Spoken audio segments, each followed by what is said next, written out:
The courtroom in Washington, D.C. fell into a stunned silence as Judge Edward Chen's laughter echoed off the marble walls. His usually stern and unflappable demeanor had cracked open in sheer disbelief at Karoline Leavitt's unexpected legal argument. The crowd of onlookers shifted uneasily in their seats. Reporters leaned in, and Leavitt's face turned bright red with a mix of frustration and determination. Her voice shook slightly as she attempted to regain her composure, but the mockery in Judge Chen's laughter lingered in the air. What had started as a high-stakes legal battle now seemed to hinge on this singular, unexpected moment. Karoline stood before the judge, her argument about to be dismissed. The courtroom's eyes locked on her, waiting for her next move. The weight of her argument, a bold and unconventional legal theory that seemed almost impossible to defend, hung in the balance. The tension between Karoline and Judge Chen was palpable, each waiting for the other to blink. And yet, as Karoline's face flushed deeper with each passing second, the only thing that was clear was the battle ahead. Before we dive deeper into this extraordinary courtroom showdown, make sure to like and subscribe so you won't miss our latest breaking political stories. This confrontation between Judge Chen and Karoline Leavitt is about to take a turn that nobody saw coming. Karoline Leavitt stood tall in the courtroom, her posture exuding confidence. Despite the high-pressure stakes of the case, there was a sharp, almost palpable energy around her as she prepared to present her argument. A seasoned lawyer, she had built a reputation for being fierce,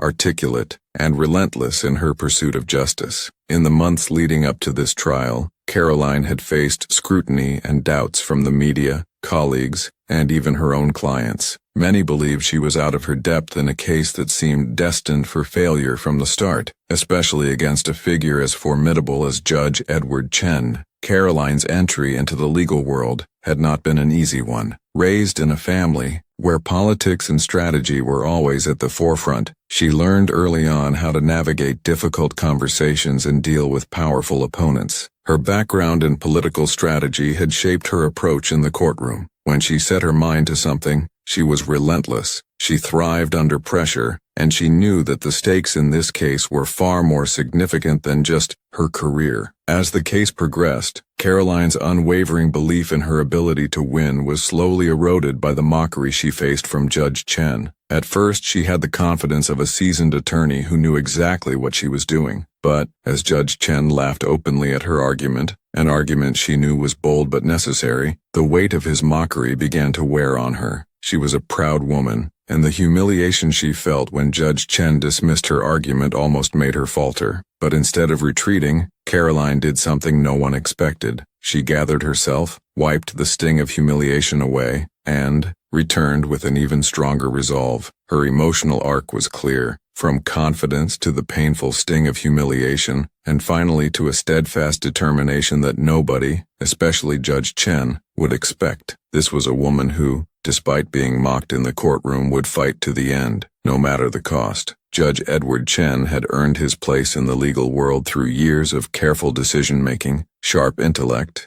and an unshakable reputation. Known for his tech-savvy approach to complex cases, he had handled numerous high-profile cases, particularly those involving major tech companies and government regulations. His reputation as a judge who combined legal precision with an understanding of the fast-evolving tech landscape made him one of the most respected figures in the courtroom. To the public, Judge Chen appeared as an unflappable force, the kind of judge who never seemed to lose his cool, no matter the circumstances. His calm demeanor gave off an air of authority, a man in control of his domain. He was methodical, asking questions that exposed the flaws in the arguments presented before him, often reducing the most confident lawyers to stammering messes. When Karoline Leavitt walked in, Judge Chen did not see a formidable opponent. He saw someone who was out of her depth. Yet despite his composed exterior, Judge Chen was not immune to the unexpected. His mockery of Karoline's argument caught everyone in the room off guard. For a moment, he seemed like an invincible force, unbothered and in control, laughing at her audacity to challenge the status quo. But as the case unraveled, that moment of mockery served to humanize him. It added complexity to his character, revealing that even someone as powerful as Judge Chen could be vulnerable to the unexpected turns of fate. His strength in the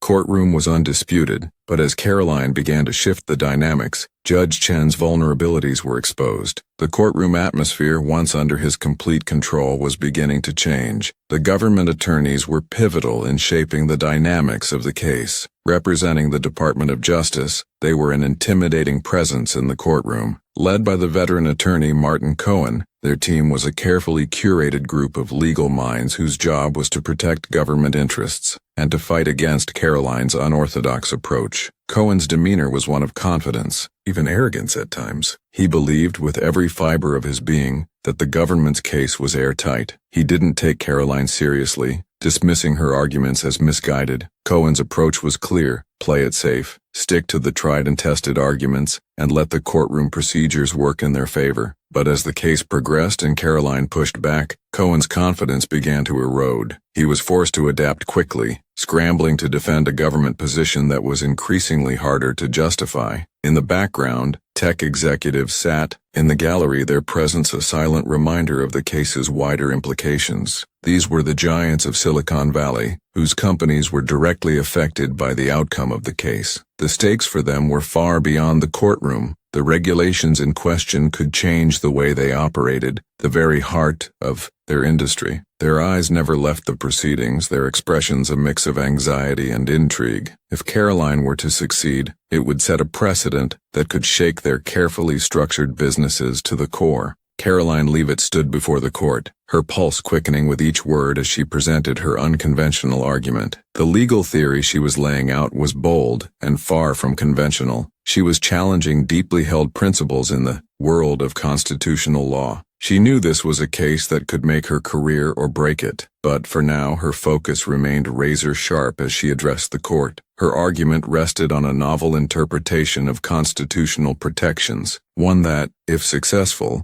could set an entirely new legal precedent. Karoline wasn't just playing it safe. She was aiming to shift the very foundation of how the law approached regulatory frameworks, particularly those related to technology and free speech. This, however, was no easy feat. Her theory was untested, controversial, and arguably dangerous. Judge Edward Chen, who had sat motionless during her opening statement, suddenly let out an unexpected laugh. The sound broke through the otherwise tense silence of the courtroom. The stifled chuckles from the gallery only added to the discomfort Karoline was feeling. She had braced herself for a tough fight, but nothing had prepared her for this. The judge's laughter was not just a reaction to the boldness of her argument. It was a dismissal, a humiliation of her stance, and a signal that he thought she was out of her depth. Karoline's face flushed with a mixture of anger and frustration. She felt the sting of the mockery seep into her bones, but instead of shrinking back, something inside her hardened. The room seemed to close in on her, the weight of the situation pressing down. Was this it? Would she be laughed off the stand and left to watch her case crumble? Or would she stand firm, unshaken by this public mockery? Slight tremor ran through her as she straightened her back, her jaw clenching. She was not here to be humiliated. This case was bigger than her. This was a battle for the future of regulatory law and transparency in the tech industry. She could not let this moment define her. She could not let Judge Chen's mockery be her defeat. As the laughter died down, Karoline took a deep breath and turned to the judge with renewed resolve. "Your Honor," she began, her voice steady but carrying a quiet force.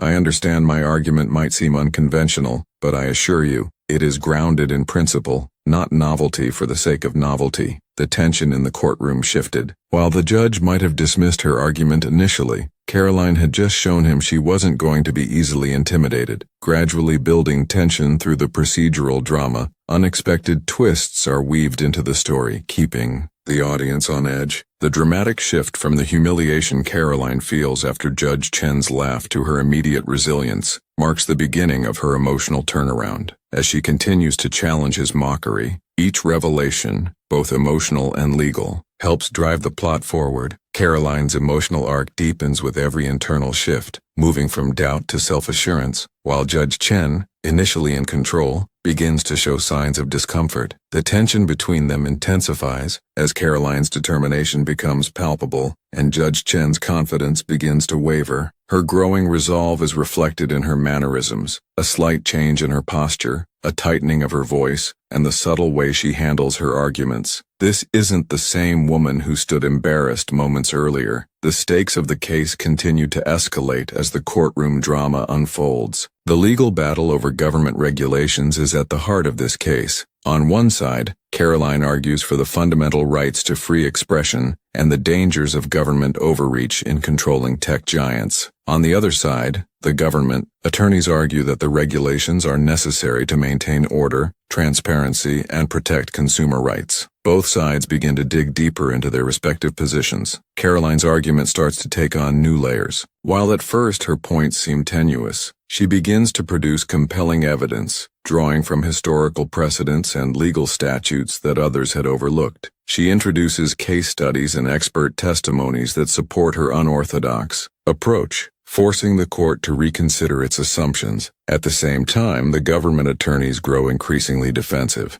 What began as a confident position quickly turns into an uncomfortable scramble to defend the validity of the regulations. They are caught in a whirlwind of questions they hadn't anticipated, especially as Karoline's arguments chip away at their case. As the days wear on, small victories for Karoline begin to accumulate. Every time she presents new evidence or counters a government claim, she grows bolder. She may not have been the favorite in this battle, but each moment felt like she was chipping away at the government's solid front, exposing cracks in their case. Judge Chen, once the pillar of calm authority, now finds himself uncomfortably shifting in his seat as Karoline's arguments begin to challenge his preconceptions. His earlier mockery is beginning to look like an oversight, a mistake that might come back to haunt him. The power dynamics in the courtroom are starting to shift, and it's clear that Karoline is no longer the underdog she once appeared to be. The tension in the courtroom was almost unbearable. Karoline Leavitt stood before Judge Edward Chen, her hand gripping the small flash drive she had just handed over to the clerk. The air was thick with anticipation. All eyes were on her as she faced the judge, her face still flushed from the earlier mockery but now filled with a calm intensity. Her argument had been bold, but this was something else entirely. For weeks, Karoline had been laying the groundwork for this moment, carefully assembling evidence that could turn the tide of the case. She had kept it hidden, just out of reach of the opposition, knowing that this was a battle she couldn't win with words alone. Now the moment had come to expose the very core of the government's case for what it was, a house of cards. As the flash drive made its way to the judge's hands, Karoline's pulse quickened. She knew this evidence had the potential to rewrite the entire narrative of the trial. The courtroom held its breath. Judge Chen, once an unshakable pillar of authority, took a long, deliberate look at the drive. A sharp, almost imperceptible furrow formed on his brow. His earlier laughter still echoed in Karoline's ears, mocking her bold stance. But now, as his fingers hovered over the flash drive, the judge's face showed something different: uncertainty. The government attorneys exchanged uneasy glances. Karoline could feel their confidence slipping. For the first time in the trial, they seemed unsure, and that was exactly the shift Karoline had been waiting for. Judge Chen broke the silence, his voice still steady, but now tinged with curiosity rather than dismissal. "Ms. Leavitt," he said, his eyes narrowing as he regarded her, "this is highly irregular. You're submitting new evidence at this stage of the proceedings. What exactly is this, and why should the court entertain it?" Karoline met his gaze without flinching. "Your Honor," she began, her voice clear and unwavering, "this evidence shows that the very regulations we're debating in this courtroom were shaped not by public interest, but by the direct influence of powerful tech corporations. What you hold in your hand is a collection of emails and communications between high-ranking officials at the Department of Commerce and executives from major tech companies, including Google and Facebook. These emails were not disclosed during the discovery process because they were purposefully withheld. These documents demonstrate a clear case of regulatory capture, a deliberate effort to shape the rules in favor of the largest players while choking out competition." The words landed with a heavy thud in the courtroom. The ripple of murmurs spread across the room as the implications of what Karoline had just revealed sank in. Judge Chen's face was unreadable, but the tension in the air was palpable. This was no longer a simple legal debate over regulations. What Karoline had just presented was evidence of something far darker: corruption, collusion, and corporate manipulation of the very system that was supposed to serve the public. For a moment, Judge Chen said nothing. His fingers slowly placed the flash drive on his desk as he glanced at the government attorneys, who were now visibly uncomfortable. Karoline had caught them off guard, and there was no escaping the gravity of what she had just introduced. The mood in the courtroom had shifted dramatically. What had begun as a routine legal battle over technology regulations was now a high-stakes situation. Karoline's revelation had turned the entire case upside down. The government attorneys, once so confident in their stance, were now on the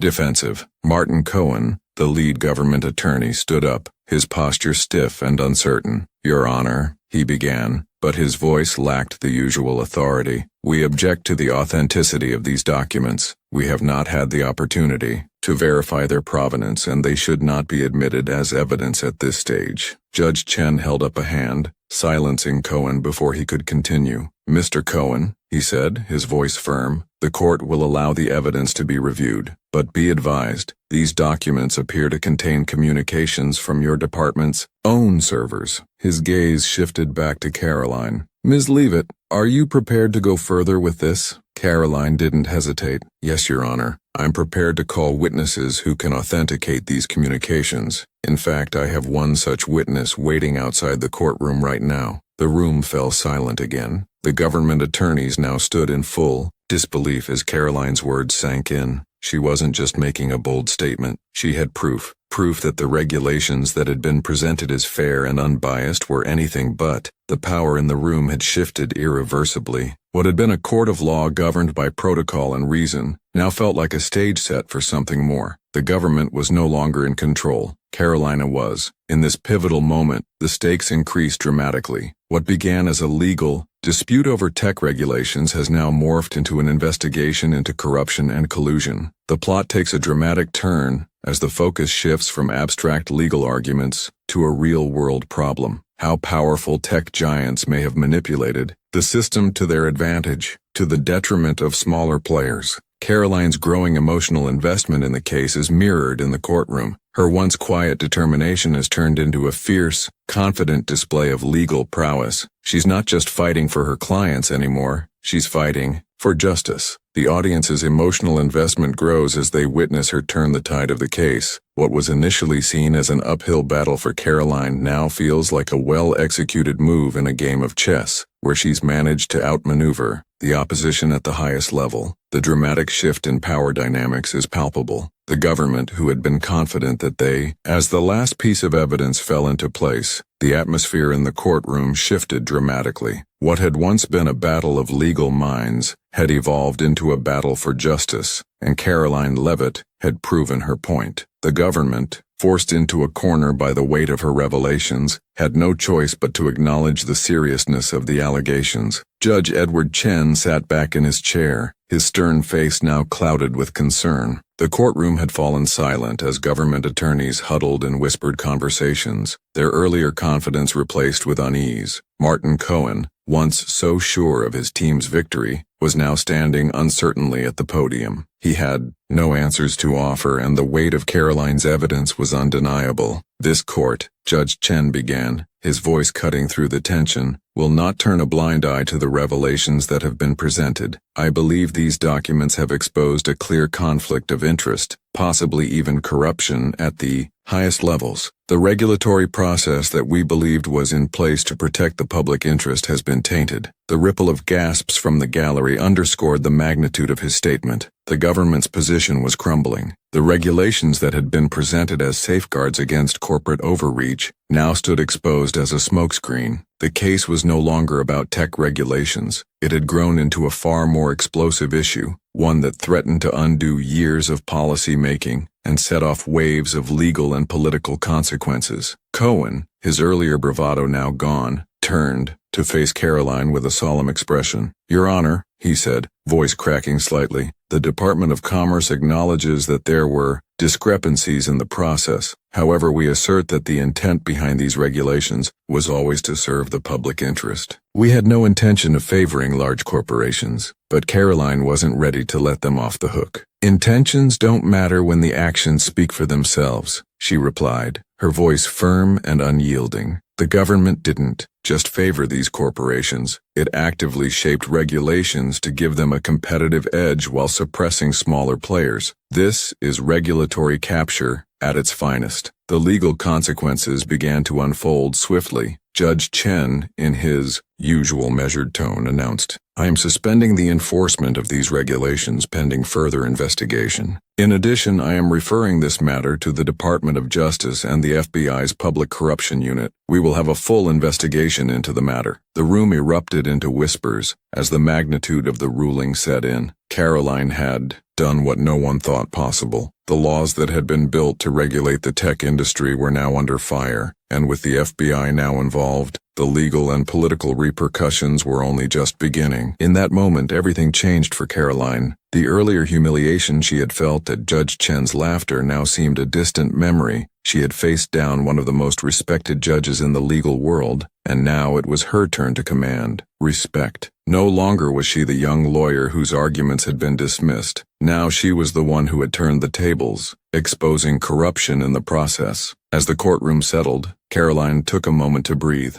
Her heart was racing, but there was a sense of victory in the air. She had proven herself, not just to Judge Chen but to the world. Her mind raced with the implications of what had just happened. She wasn't just winning a legal case. She had shaken the foundations of an entire regulatory framework. She had given a voice to the small players who had long been oppressed by the tech giants and had exposed the flaws in the very system that was supposed to protect the public. As Judge Chen adjourned the court for the day, Karoline glanced around the room. The government attorneys were no longer looking at her with disdain. They were now acknowledging her presence with reluctant respect. The tech executives in the gallery had also taken note of the shift in power. The courtroom, once an intimidating battleground, was now her domain. This section underscores the dramatic shift in power dynamics. Karoline's success is not just about winning a legal battle. It is about exposing deep systemic flaws and forcing the government to acknowledge its errors. The courtroom's reaction mirrors the wider world that will soon follow suit. The government's concessions, from suspending the regulations to opening investigations, show how real-world consequences are taking shape. These changes go beyond the court, affecting public trust, tech regulation, and political credibility. Karoline's journey from humiliation to vindication is reflected in her growing confidence. Once dismissed and ridiculed, she is now the one leading the charge. Her resilience in the face of mockery and her ability to maintain focus under immense pressure demonstrate her strength and character. This emotional shift is central to the story, the transition from feeling powerless to holding the levers of power. By showing how these events ripple out, this section also demonstrates how legal actions set off a chain of consequences. From government investigations to political fallout, the case has far-reaching implications that are only beginning to unfold. As the court session drew to a close, Karoline's phone buzzed with notifications. News outlets across the country were picking up on the explosive developments. The Department of Justice had confirmed they would review the matter, and multiple investigations were being launched into the regulatory practices that had been exposed. The tech industry braced for changes. As the case sent shockwaves through their operations, smaller companies began to express their gratitude toward Karoline, and public opinion started to shift in her favor. But this wasn't just a legal victory. For Karoline, the real-world impact of her work was unfolding before her eyes. Tech regulations would be revisited, transparency laws would be reconsidered, and the government would now have to face scrutiny on a level they hadn't anticipated. The political fallout was only beginning, but Karoline knew one thing for sure. She had changed the course of history. The courtroom doors opened and Karoline stepped outside, greeted by a flurry of reporters. She was ready to speak, not just for herself, but for all those who had been silenced by the overwhelming influence of the tech giants. She wasn't just a lawyer anymore. She was a catalyst for change. The full implications of Karoline Leavitt's victory were only beginning to unfold. What had started as a courtroom drama had evolved into a watershed moment in both the legal and political worlds. Karoline had not only proven herself in court, but had reshaped the very landscape of regulatory law, the tech industry, and public trust in government transparency. In the weeks following the ruling, headlines across the nation chronicled the fallout from the case. Judge Edward Chen's ruling had sent shockwaves through Washington, D.C., leading to a series of government investigations that sought to uncover how entrenched interests had managed to influence policymaking. The Department of Justice had already initiated inquiries into senior officials within the Department of Commerce, whose involvement in the controversial regulations had been exposed. 3 senior officials were placed under administrative leave, and the FBI's Public Corruption Unit was assigned to investigate the case. Meanwhile, the tech companies that had initially felt secure in their government-backed advantages were scrambling. Once impervious to the regulatory pressures that Karoline had challenged, they now found themselves vulnerable. For the first time in years, public opinion was shifting away from blind trust in tech giants. The revelations about regulatory capture left many wondering if these companies had too much influence over the system that was meant to regulate them. As a result, some of the largest tech firms began rethinking their business models. Facebook, Google, and Amazon were among those that now faced public calls for greater transparency and ethical business practices. Shareholders became more vocal, pushing for changes to ensure that their companies were not only legally compliant, but also operating in a way that rebuilt public trust. At the same time, smaller tech startups began to gain momentum, seeing an opportunity to thrive in an environment that was slowly becoming more equitable. The government, on the other hand, was under immense scrutiny. The case had exposed serious flaws in how regulations had been created and enforced. A series of congressional hearings was launched to explore potential changes to the way government agencies interacted with the tech industry. Lawmakers who had previously been reluctant to take on Silicon Valley now found themselves forced to take action, with new bills introduced to enforce greater transparency in how regulations were crafted. In addition to the legislative fallout, the political implications were significant. Karoline's victory had sent a message to both sides of the political spectrum. Corporate influence in government could no longer be ignored. Activists and transparency advocates hailed her as a hero, and her name became synonymous with a new era of accountability in politics. Karoline, however, was not focused on the accolades. As she sat in her office days after the case concluded, she couldn't help but reflect on how far she had come. The humiliation she had faced from Judge Chen's laugh was now a distant memory, replaced by the knowledge that she had done something far greater than simply win a case. She had exposed the cracks in a broken system and, in doing so, had made the world a little more accountable. Her journey had been nothing short of a metaphor for resilience, from being mocked and underestimated to standing tall and claiming victory. It wasn't just about vindication for herself, it was about the truth prevailing in the end. In a system often too willing to side with the powerful, Karoline had forced it to reckon with the consequences of its actions. She smiled to herself as she glanced at the framed photo on her desk, a picture of her standing victorious outside the courthouse surrounded by reporters. It wasn't just the victory she cherished, it was the way it had changed the conversation. Justice in this case wasn't just about winning a legal battle, it was about changing the system, forcing those in power to reckon with the consequences of their choices. Karoline Leavitt had entered the courtroom as an underdog and left it as a symbol of what could happen when the truth was brought to light. The world had been shaken by her resilience, and though the case had concluded, its ripple effects were just beginning.